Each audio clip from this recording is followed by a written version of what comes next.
अपना उत्तराखंड आप देख रहे हैं, तो चलिए खबरों की शुरुआत करते हैं। सबसे पहले बात कर लेते हैं राजधानी देहरादून की पुलिस एक बार फिर से बड़े सवालों में घिर गई है। यहां 23 नवंबर की रात मामूली विवाद पर विपिन रावत नाम के युवक की बुरी तरह से पिटाई कर दी गई थी। अब युवक की मौत हो गई है। आज सुबह विपिन रावत की मौत हो गई है, जिसके बाद परिजनों ने खासा हंगामा किया है और पुलिस पर बड़े सवाल भी खड़े किए हैं। पुलिस पर आरोपियों का साथ देने, आरोपियों को राहत देने के लिए मामूली धाराओं में मुकदमा दर्ज करने और मामले को रफा दफा करने की कोशिश का आरोप लगा है। देहरादून में महंत इंद्रेश अस्पताल के बाहर हंगामा किया गया है। इस मामले में विपिन अरोड़ा समेत सभी आरोपियों पर हल्की धारा लगाई गई है, जिसके बाद सभी को जमानत मिल चुकी है।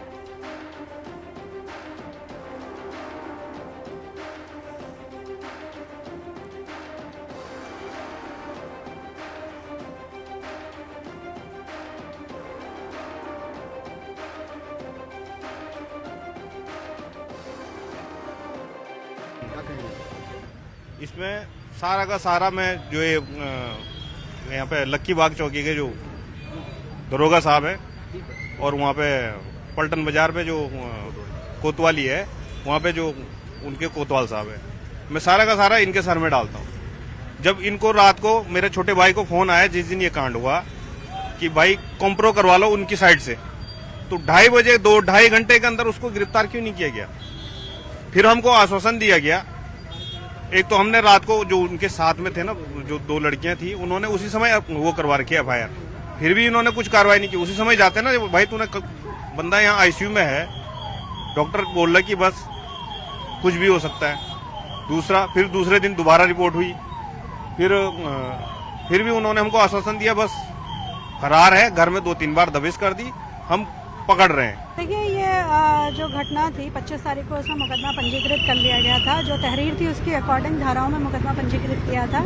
उसके बाद जो डॉक्टर्स के बयान है उस आधार पर उसमें 307 की बढ़ोतरी की गई थी और उसी अनुसार जो है वैधानिक कार्रवाई की गई थी। इसमें कल जो चोटिल था उसकी मृत्यु हो गई है, तो उसमें 302 की बढ़ोतरी के बाद उसमें बाकी आगे हम लोग कार्रवाई करेंगे। चमोली से कांग्रेस विधायक राजेंद्र भंडारी भी मौके पर पहुंचे और सैकड़ों लोगों के साथ अस्पताल के गेट पर धरना दिया। विधायक ने पुलिस पर भी सवाल उठाए हैं और कहा है कि लगातार पुलिस वाले अपराधियों का और आरोपियों को साथ दे रही है। पीड़ित परिवार से मिलने बीजेपी के प्रदेश अध्यक्ष महेंद्र भट्ट भी पहुंचे और आरोपियों को सख्त सजा देने की बात कही। विपिन रावत जो कि होटल में खाना खाने गया था, कुछ गुंडे अचानक वहां घुसे, सीधे आते ही उस पर मारपीट कर दी, उसके सरों पे लाठी डंडों से वर्षा कर दी और उसको होटल में ही बेहोश कर दिया।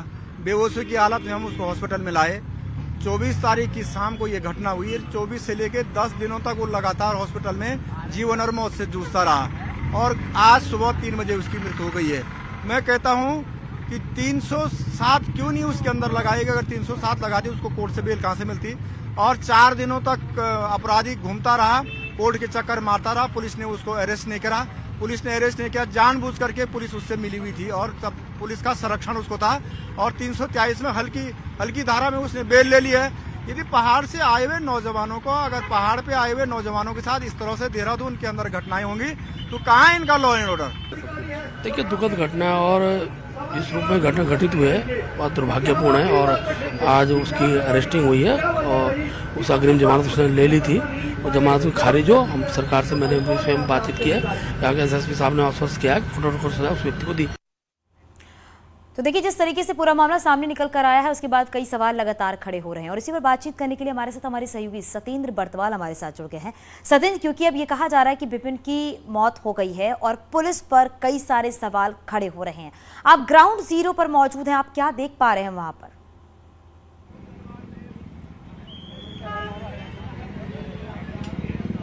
बिल्कुल चांदनी, क्योंकि अगर ये पूरा ये मामला 23 तारीख का है, 23 तारीख एक हल्की सी मामूली से विवाद था जिसको लेकर 2 पक्षों में लड़ाई हुई और लड़ाई इतनी गंभीर पहुंची कि एक युवक जो चमोली जिले का 28 साल का युवक था, जो देहरादून में नौकरी करता था और उसकी आज महंत अस्पताल में मृत्यु हो गई। आप देख सकते हैं यहाँ पे कई सैकड़ों लोग यहाँ पहुंचे हैं और विपिन जो रावत है उसको जो उसकी मौत हुई है उसको लेकर कई सवाल अब उठाने लगे हैं। अभी हमारे साथ यहाँ पे आप देख सकते हैं कि कांग्रेस के यहाँ पे जो अध्यक्ष हैं वो भी पहुंच चुके हैं और जो विधायक हैं चमोली के वो भी यहाँ पे पहुंच चुके हैं। सीधे विधायक से ही बात कर लेते हैं कि सर ये पूरा जो मामला है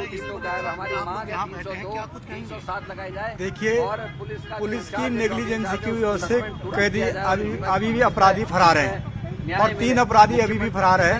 अगर कठोर धाराएं लगाई गई होती तो क्यों जो है वो उनको कोर्ट से जमानत मिलती। 307 की अगर धारा पहली लगाई गई होती तो आज जो है मुजरिम की जेलों के अंदर होते और वो जो है 343 लगा करके वो आराम से बाहर घूम रहे हैं। ये निश्चित रूप से पुलिस की मिली भगत है। 24 तारीख की रात को होटल में खाना खाते समय जिस तरह से बर्बरता उसके साथ अपराधियों के द्वारा की गई, गुंडों के साथ की गुंडों के द्वारा की गई, उसका सर फोड़ दिया गया। 10 दिनों तक वो कोमा में रहा।